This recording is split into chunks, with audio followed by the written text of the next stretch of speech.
So Shabbat Shalom, everybody.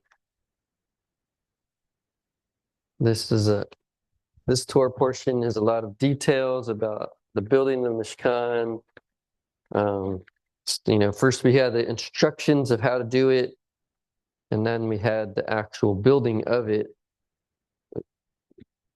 It's pretty much exactly the same instructions. I mean, it was exactly the same. They even list out everything. I'm going to talk about, I guess, the very beginning of the Parshat. It's Parshat Vayakhel, and it's talking about, it's repeating the law of Shabbat. And the reason that does this, our sages say, is because it's saying even when you're building this Mishkan, I also want you to, I want you to keep Shabbat. Don't build the Mishkan on Shabbat, essentially. So Exodus 35 verse 2, it says 6 days, melachah, or work, we translate it, may be done. But the seventh day shall be holy to you, a day of complete rest for the eternal. And so it's saying melachah, and I feel like there's no one else really interprets this word properly except for our rabbis and our Jews. Jews do.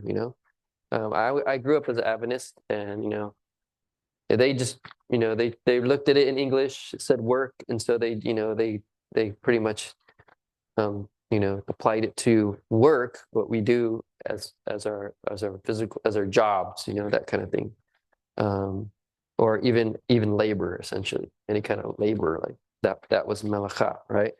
But obviously, the Jews took it to a next level, right?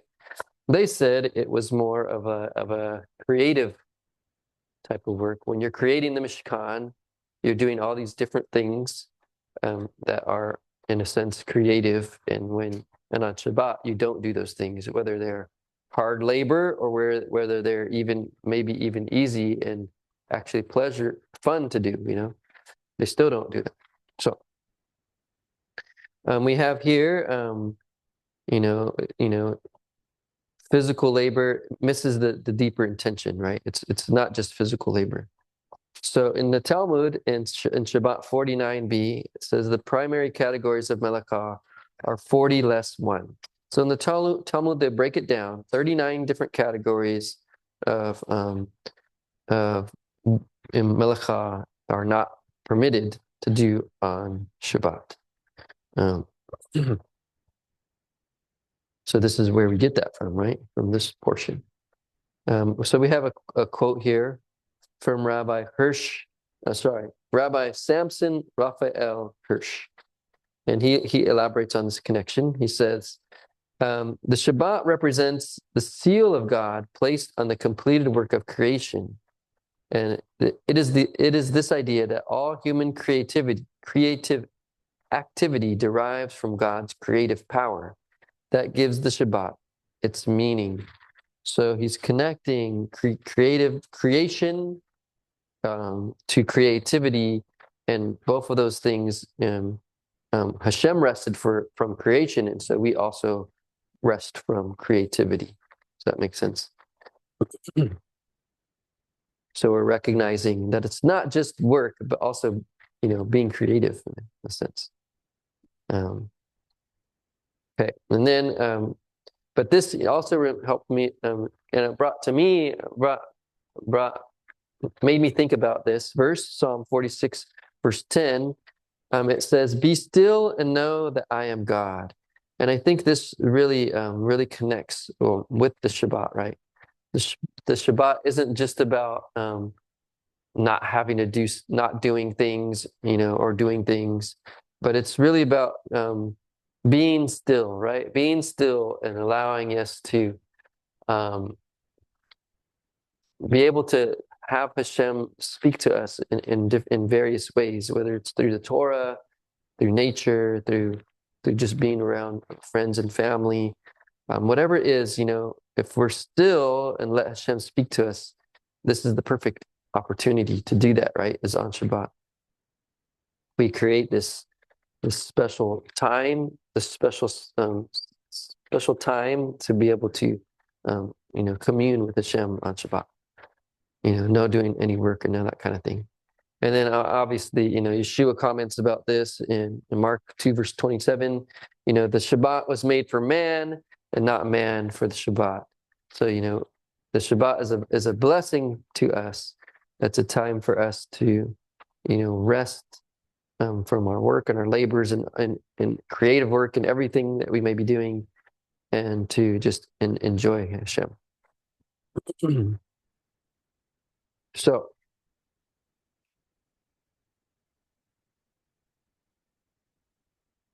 like this, so I guess the whole idea, I guess, of this Torah portion in Shabbat is that no matter how important, you may think you need to do something, even if it's Hashem's work, like building the Mishkan was work for Hashem, right? It was something that was going to be built, a house for Hashem, a tent for Hashem. But it was, work ceased on that day. And so what about our things that we're going to be doing? Do we really need to do whatever it is on Shabbat? If it's, if you equate it like as much as important as building the Mishkan, even that wasn't important enough, right? So what makes you think that whatever you're going to be doing today on a Shabbat is valid to do, if even the Mishkan wasn't being able to be built on Shabbat, right? So we need to be still, right, on this day. We really do need to be still. So, so now I'm going to say, well, this is Benei Avraham. What can we do, to incorporate this, And, in Benei Avraham, we are more, much more lax on the Shabbat laws than like a regular Orthodox congregation. We use electricity, whereas if you went to, Chabad or more Orthodox congregation, they wouldn't, the lights would be on, they wouldn't touch them, they wouldn't warm up. They're not really warming up food. If the food is already warm, it's warm, but they don't go into any kind of things to do that. They don't use electricity, right? But we do it mostly so that our communities will be able to connect. And it's not just us, but it's like, our greater community out there online, right? So, we do use electricity, but I'm going to say there's certain things we probably don't need to use as much, on Shabbat. We can probably be more, I guess, aware of exactly what we're using our devices for on Shabbat, exactly, what we're using electricity for on Shabbat. So that we can really step back and really enjoy Shabbat as it was intended. Sometimes I hear, I come across stories about, more Orthodox Jews, not doing any, no electricity, and it seems like it's a very kind of a peaceful time, right? Like very peaceful in a way.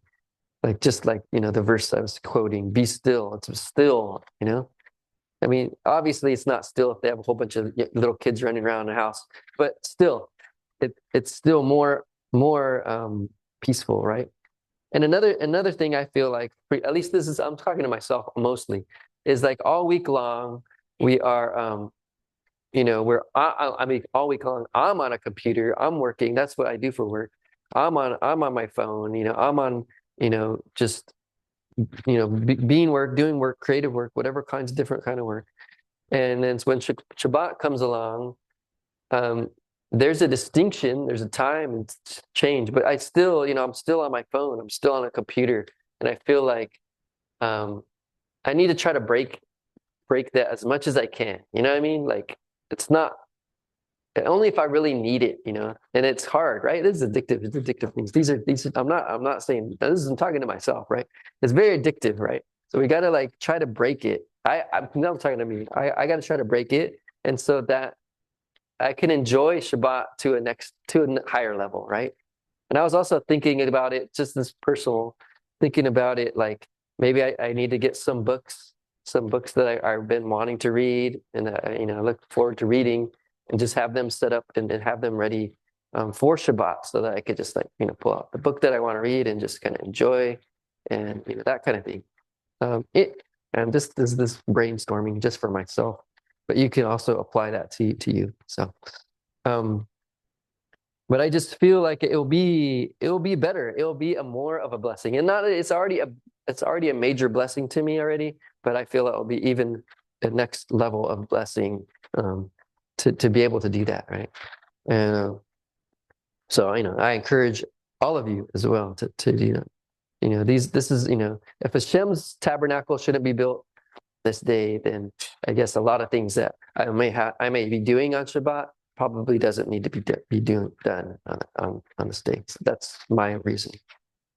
So anyways, with that said, I just want us to just remember how important Shabbat is. I know we do, but it's just a reminder, because we are in this portion. You might as well go over it again, and just realize that Hashem is the one who created the world, and Hashem is the one who gives us creativity in our minds, and even in our thoughts, even in our dreams.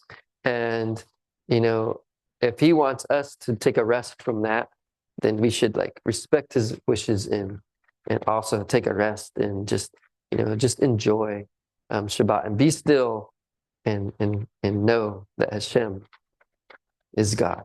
So Shabbat Shalom.